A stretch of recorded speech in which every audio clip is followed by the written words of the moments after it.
जितनी भी माताएं एकादशी का व्रत करती, बहुत ध्यान से सुनना आज की कथा को।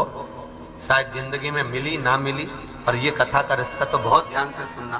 ध्यान से निर्जल एकादशी है। स्कंद पुराण यहां तक कहती है कि इस कथा के चरित्र को जो श्रवण कर लेता है उसको 26 एकादशी करना भी नहीं पड़ती। इस एकादशी की केवल ये कथा सुनकर ही वो तर जाता है। बहुत ध्यान से सुनना इसको, कथा तो बड़े भाव से सुन लो इसको, है? बड़े प्रेम से।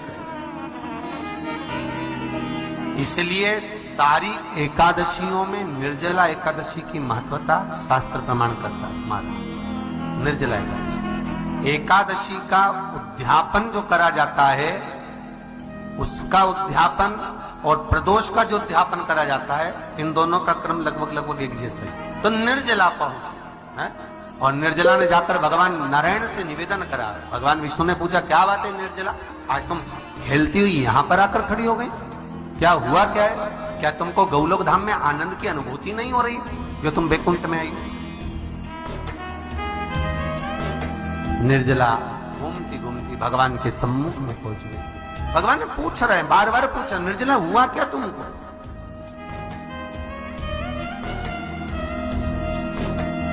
ए निर्जला, ए एकादशी, हुआ क्या है तुम? क्या कारण है तुम्हारे यहां आने का, वैकुंठ पहुंचने का? बहुत ध्यान देना महाराज। शास्त्र कहता है सोमवार, मंगलवार, बुधवार, गुरुवार, शुक्रवार, शनिवार, ये देवता वो देवता सबके व्रत कर लो, सारे व्रत कर लो, पर ये व्रत आपको परमात्मा के धाम तक लेकर नहीं जा सकते, क्योंकि इनका जो पुण्य है वो मृत्यु लोक में आप थोड़ा सा भी व्रत करते हैं तो पुण्य समाप्त हो जाता है। पर हिंदू धर्म के 3 व्रत ऐसे बता दिए जिन व्रतों का पुण्य समाप्त नहीं हुआ।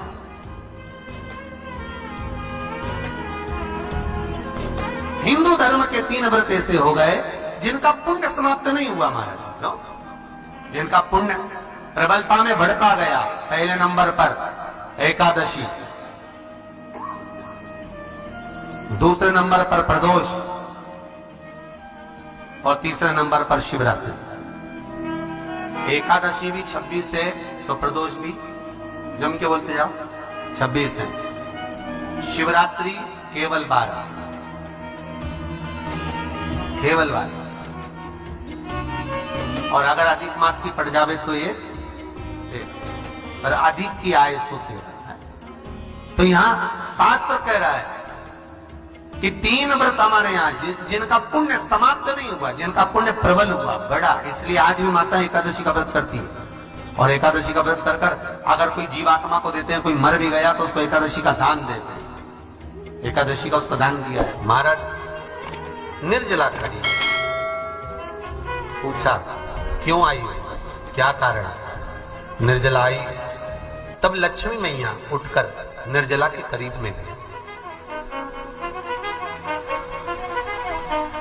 निर्जला बहुत सरल थी निर्जला। कहते हैं कामा एकादशी सबसे लंबी है। कौन सी एकादशी? कामा। फिर मोक्षदा उससे नीची है महाराज। और निर्जला जो है बिल्कुल छोटा स्वरूप है। निर्जला का मतलब देखा जाए तो केवल 2 चोटी करी हुई है। मस्तक पर भोर लगा हुआ है निर्जला के, माथे पर बिंदी लगी हुई है निर्जला के, सुंदर गले में तुलसी की मालाएं पहनी है निर्जला, हाथ में जो हाथ फूल जैसी माताएं पहले पहनती थी, आपको ध्यान में होगा, ऐसा बड़ा फूल होता था, अंगूठियां पड़ी होती थी, हाथ में ऐसा लगा रहता है। तो निर्जला हाथ फूल भी तुलसी के धारण करी। बड़ा सुंदर स्वरूप है माता निर्जला का महाराज। छोटी है तो माता लक्ष्मी उनके पास में गई और निर्जला से जाकर पूछा, निर्जला तेरे आने का कारण क्या है, तू बता। नारायण आपसे पूछ रहे हैं कि क्यों आई हो, किस लिए आई हो, क्या है तुम्हारे आने का कारण? निर्जला ने कहा, मेरी विनती केवल इतनी सी है मां, कि मैं ये चाहती हूं कि मैं जीव के प्राण छूटने के बाद उसके प्राणों को जिस समय मैं लेकर जीवात्मा के प्राणों को परमात्मा तक भेजूं, वैकुंठ तक भेजूं, गौलोक धाम तक भेजूं, उस बीच में मुझे ले जाते समय कई नरक भी बीच में पड़ेंगे, कई स्थान ऐसे बैतरणी आदि के स्थान बीच में आएंगे, तो वो स्थान में मुझे रोका ना जाए, मैं सीधे भगवान के धाम पहुंच जाऊं। ऐसी कृपा, ऐसी दया।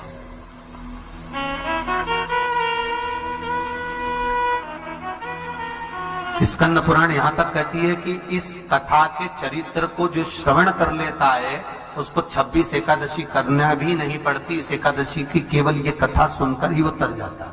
बहुत ध्यान से सुनना इसको, कथा को। सबसे पहला नियम एकादशी व्रत का, सबसे पहला नियम है कि आप जिस दिन व्रत करो उसके एक दिन पहले भक्ति का संचार इस हृदय में करो। भक्ति का संचार इस हृदय में कर लीजिए। जिस दिन आप व्रत करो, जैसे एकादशी का व्रत कर रहे हो तो दशमी के दिन शाम का समय जब आवे, रात्रि जब होने लगे, शाम का समय आवे और रात्रि का आप जब भोजन ग्रहण करो तो उस भोजन में कोई ऐसा पदार्थ ग्रहण मत करिए जिस पदार्थ के कारण आपकी एकादशी बिगड़ जाए।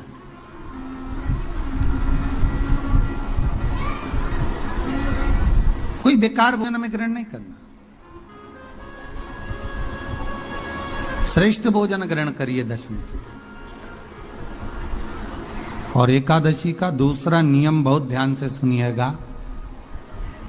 जिस दिन आपकी एकादशी का व्रत हो उस दिन प्रयास करिएगा कि अपने हाथ से किसी भी वृक्ष की कोई पत्ती टूटे ना। अपने हाथ से किसी भी वृक्ष की, पौधे की, किसी भी वृक्ष की पत्ती अपने हाथ से ना टूटे। बहुत ध्यान दीजिएगा महाराज। एकादशी का ये दूसरा नियम है कि अपने हाथ से किसी पौधे की, किसी वृक्ष की, किसी डाली की कोई पत्ती टूटे ना, कोई पत्ती ना टूटे, इसका प्रयास करिए।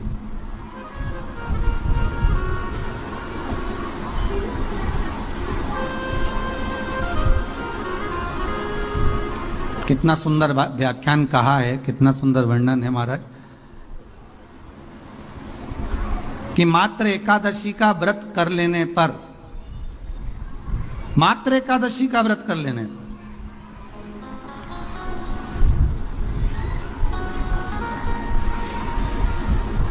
जो पूर्व में किया गया हमारा पाप कर्म है, हमने किसी जीव की हत्या करी है, हमने किसी को कष्ट प्रदान करा है, हमने किसी को अपशब्द कहा है, हमने किसी को ताने दिए, हमने किसी को आड़ा टेढ़ा कहा है, हमने किसी को गालियां दे दी है, मात्र एकादशी का व्रत ही कर लेने पर ये सारे जो दोष हैं वो समाप्त हो जाते हैं।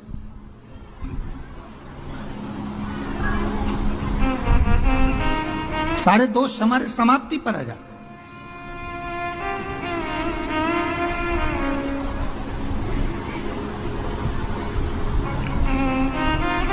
अब एक विचार करिएगा थोड़ा सा अपने मन में, अपने चित्त में, अपनी वृत्ति में एक बात उतारिएगा। एक अपने मन में एक बात को उतार कर रखिएगा कि आप अपने पाप को, अपने पाप कर्म को जिस दिन छिन्न करने वाले हो, समाप्त करने वाले हो, अपने पाप को आप जिस दिन समाप्ति पर लेकर जा रहे हो तो उसके एक दिन पहले आपको प्रसन्नता होना चाहिए कि नहीं होना चाहिए कि कल मेरा पाप कटने वाला है, कल मेरा पाप समाप्त होने वाला है। जो मैंने पाप कर्म करा है वो समाप्त होगा, जो मैंने पाप कर्म करा है वो कल समाप्त हो जाएगा। तो एक दिन पहले आपके चेहरे पर प्रसन्नता हो कि ना हो?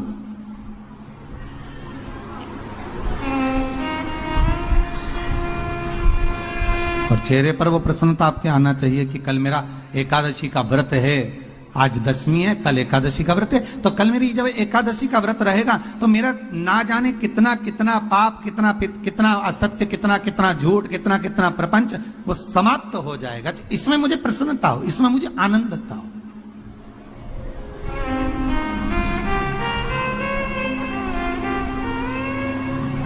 तो क्या कहा गया कि प्रयास करिएगा कि एकादशी के दिन कोई वृक्ष की, कोई डाली की, कोई कोपल की कोई पत्ती ना तोड़ी जाए।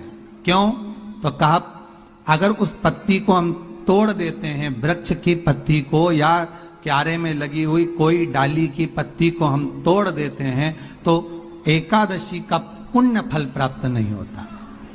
एकादशी का कोई फल हमारे खाते में नहीं जाता, पुण्य फल प्राप्त। अब फिर भले तुम चाहे तुमने मोरधन खाया हो, चाहे तुमने फिर चिप्स खाई हो, चाहे तुमने फिर व्रत का कितना ही सामान खा गए हो और तुमने सोचा कि आज मेरी एकादशी है, तो फिर उसका कोई फल प्राप्त नहीं है, उसका कोई सुख प्राप्त नहीं है आपको, फिर उसका कोई आनंद प्राप्त नहीं है आपको, तो उसमें कोई आनंद की अनुभूति आपको नहीं मिल रही। तो याद रखिए, गौदान और एकादशी, श्रीमद वल्लभाचार्य जी ने मायावत का खंडन करा था जगन्नाथपुरी में, और श्रीमद वल्लभाचार्य जी ने कहा था एकादशी मरने के बाद मत दो, एकादशी जीते जी दो। कहा था कि नहीं कहा था? जीते जी दान करिए। इसलिए जगदीश में, जगन्नाथपुरी में एकादशी उल्टी लटकी हुई है। करें आपने दर्शन? जगदीश में एकादशी को उल्टा लटकाया। क्यों? क्योंकि वल्लभ ने कहा कि एकादशी जीते जी दो। कई पंडित कहते हैं तुम्हारे दादाजी मर गए, जब 12वें का दिन होता है ना, तो पंडित जी संकल्प छुड़ाते हैं, दो एकादशी। बड़े बेटे ने 5 दे दी, छोटी बहू ने 3 दे दी, उसने 2 दे दी, उसने 2 दे दी। तो क्या तुम्हारे दादाजी भिखारी थे जो तुम्हारी एकादशियां लेकर जाएंगे? और तुम कौन होते हो दादाजी को एकादशी देने वाले? तुमने कौन सा इतने पुण्य कर लिए जो तुमने एकादशी दे दी? एकादशी के दान की महत्वता श्रीमद वल्लभाचार्य जी ने कहा कि कोई व्यक्ति अगर खटिया पर सड़ रहा है, पलंग पर तड़प रहा है, हॉस्पिटल में पड़ा हुआ है, तो निवेदन है कि उसको देखने जाओ तो अपनी करी हुई एकादशी में से 2 एकादशी का दान उसको तुरंत दे दो। क्यों? तो जिससे उसको मोक्ष मिल जाए, मरने के बाद नहीं। क्योंकि मरने के बाद तो वो 10वें के दिन, गरुड़ पुराण में लिखा है 10 दिन तक जीवात्मा घर की अटारी पे रहती है। कितने दिन? 10 दिन। 10 दिन के बाद जीवात्मा चली जाती है। कहां जाती है? उसको जहां जाना है। 3 दिन में उसको भोग भोगना पड़ता है जीवात्मा को। 3 दिन नरक का भोग भोगती है, उसके बाद स्वर्ग का भोग भोगती है। 18 दिन में ये प्रोसेस पूरी हो जाती है। कितने दिन? 18 दिन। 18 दिन के बाद में उस जीवात्मा को धान के खेत में पटका जाता है। किसके खेत में? धान के, चावल के खेत में। इसलिए कहते हैं एकादशी के दिन चावल मत खाओ। कहते कि नहीं कहते? और क्या कहते हैं? द्वादशी के दिन चावल खाना जरूरी है। एकादशी का पालना करना है तो द्वादशी को चावल का 1 ग्रास खाओ, तब द्वादशी को चावल खाओगे तो एकादशी लगेगी। चावल नहीं खाओगे तो एकादशी नहीं लगेगी। द्वादशी को चावल खाना जरूरी है। क्यों कहते हैं? क्योंकि धान के खेत में जीव को छोड़ा जाता है, उस धान के खेत में, चावल के खेत में जीवात्मा रहती है। उसको चिड़िया खाती है तो चिड़िया के रूप में जन्म लेता है, मनुष्य खाता है तो मनुष्य के रूप में जन्म लेता है। इसलिए एकादशी के दिन चावल नहीं खाया जाता, क्योंकि एकादशी के दिन हम चावल खाएंगे तो जीव हत्या का दोष लग जाएगा। फिर कब खाना है? द्वादशी के दिन। द्वादशी के दिन क्यों खाया जाता है? क्योंकि हम एकादशी के व्रत करे रहते हैं, और पहला घासा जब चावल का खाते हैं तो अपनी करी हुई एकादशी का पुण्य, जितने जीव हमारे मुंह में जाते हैं उनको उसका पुण्य मिल जाता है, और उनका फिर जन्म नहीं होता, वो तर जाते हैं, उनको एकादशी का भाग मिल जाता है। इसलिए कहते हैं एकादशी को चावल मत खाओ, पर द्वादशी को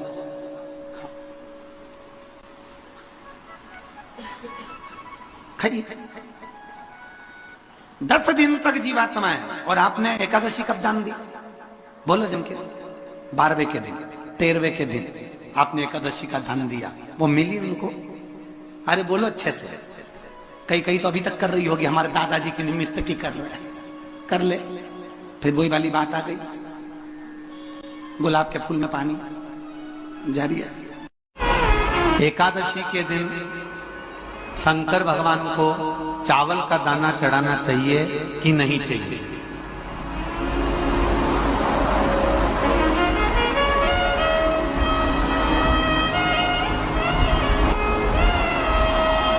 बीमार व्यक्ति से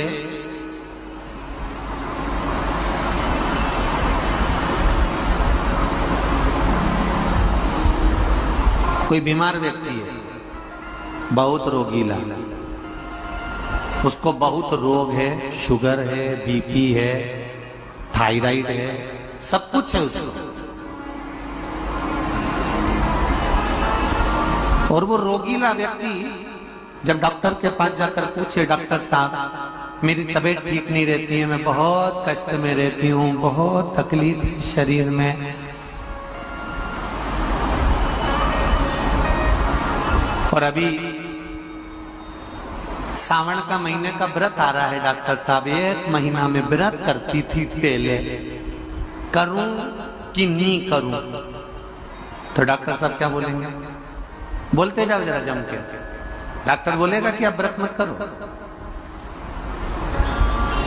डॉक्टर एक बात कहेंगे, शरीर स्वस्थ रखना है, व्रत बाद में हो जाएगा, अगले वर्ष कर लेना, पर अभी शरीर को सही रखने के लिए दोनों समय अच्छे पेट भरकर सात्विक भोजन करो और अपने शरीर को ठीक करो। सात्विक भोजन अपने शरीर को, व्रत बाद में भी हो जाए, अगले वर्ष हो जाए।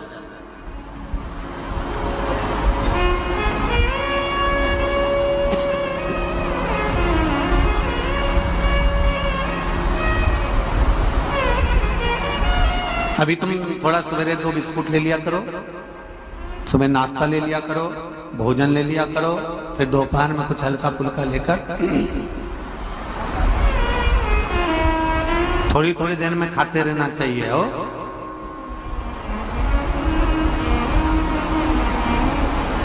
थोड़ा थोड़ा खाओ, थोड़ी थोड़ी देर में खाओ, एक साथ सुरसा जैसे मत निपटा जाए, थोड़ा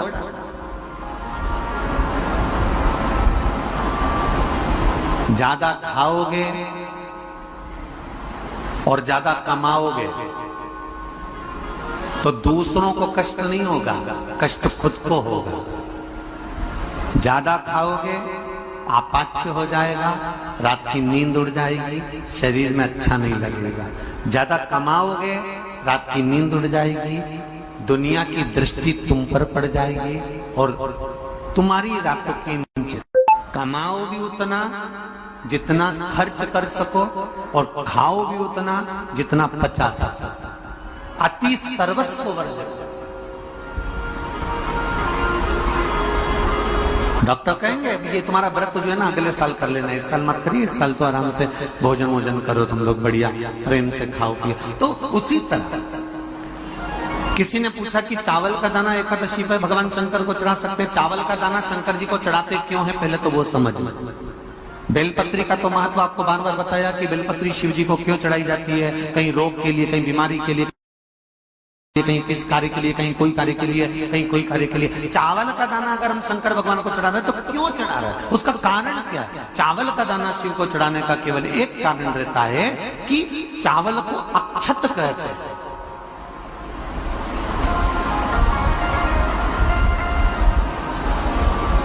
अक्षत का मतलब होता है अक्षय।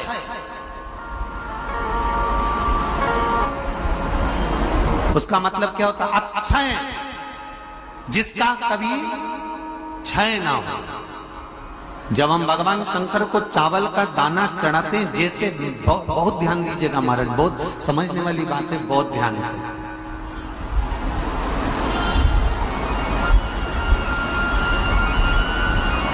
चावल का दाना हमारे मस्तक पर तिलक करने के बाद पंडित जी क्यों लगाते हैं कि भगवान जैसा समय आज चल रहा है, आप पूजन कर रहे हो, पाठ कर रहे हो, दान कर रहे हो, पुण्य कर रहे हो, सत्कर्म कर रहे हो, भजन कर रहे हो, मेरा देव अधिदेव महादेव, मेरा नारायण, मेरा सत्यनारायण भगवान, मेरा राम जी, मेरा विष्णु जी, मेरा भागवत मैया, मेरी रामायण मैया, ब्राह्मण मस्तक पर तिलक लगाने के बाद चावल इसलिए लगाता है कि जैसा समय आज चल रहा है, भगवान तुमको ऐसा ही समय बनाकर रखे और तुम ऐसे ही चार चांद लगाते रहो, दान पुण्य संकीर्तन करते रहो। इसलिए मस्तक पर चावल का दाना लगाया जाए।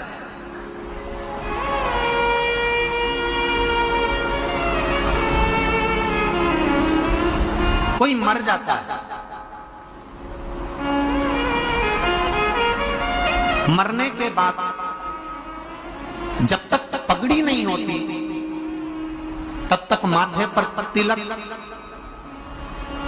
चावल का दाना लगाया जाता है। जम के बोलो जरा, नहीं लगाते। किसी पंडित जी से पूछो, ब्राह्मण देवता से पूछो, ब्राह्मण देवता ये कोई मर गया, और हमारा तो नियम है कि हम सिर पे तिलक लगाते हैं, चावल लगाते हैं, या पंडित जी से हम तिलक लगवाते हैं, मंदिर जाते हैं तो